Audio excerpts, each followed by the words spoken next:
beaucoup. La parole est à Monsieur Christian Hutin pour 5 minutes.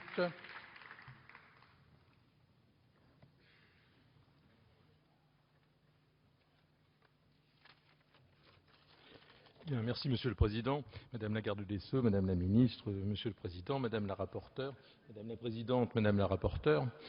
Alors, ces 5 minutes seront peut-être un petit peu décalées, mais je vais faire appel à un certain nombre d'éléments qui feront le pont avec la précédente législature. Nous avons travaillé ensemble avec notre collègue Poisson sur les risques psychosociaux au travail. Je dirais même que notre collègue Poisson est le rapporteur génétique du texte, on pourrait dire ça. Et il le comprendra, et les plus anciens le comprendront. Marisol Touraine était la présidente.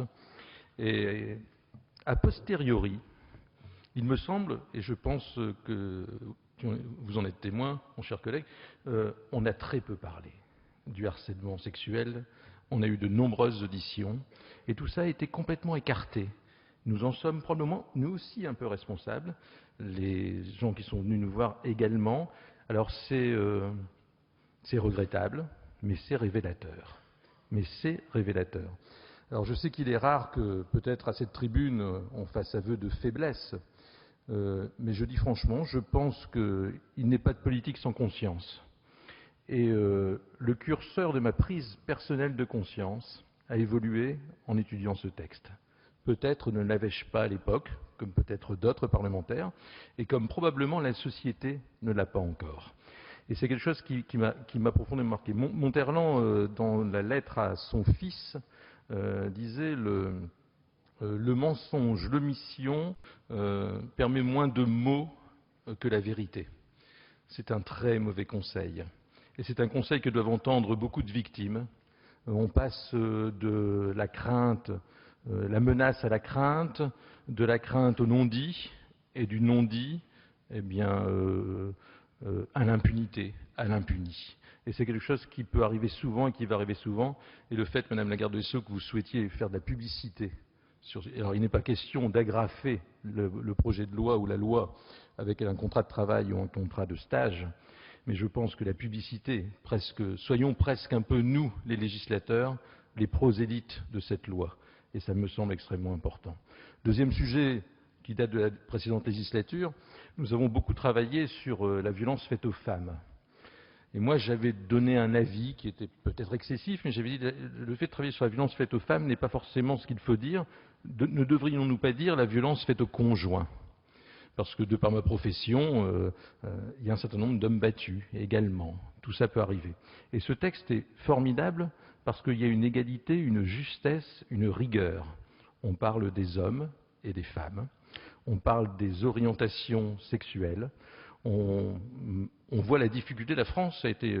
on voit la difficulté, par exemple, qu'a eu le président Obama à revenir sur cette loi Don't Talk, donc Don't Ask, Don't Tell, par rapport aux militaires américains qui ne pouvaient avouer leur homosexualité. La France est un beau pays. La France est le premier pays qui a renoncé à caractériser les transsexuels comme étant des affections psychiatriques de longue durée. C'était en 2010. Nous sommes le premier pays occidental à l'avoir fait. Et ce projet de loi est absolument formidable parce que c'est un vrai progrès. Je pense que nous sommes extrêmement en avance et ça, c'est quelque chose de formidable. Je terminerai en disant simplement, il y a peu d'études, Madame la Ministre, vous le disiez, il y a très très peu d'études, très peu de littérature. Autant il y en a sur les violences faites aux femmes ou aux conjoints, autant là on a des anciennes études. On est obligé de se baser sur un certain nombre de thèses. On est obligé de se baser sur un certain nombre de procès, de comptes rendus de procès, et il manque beaucoup de littérature.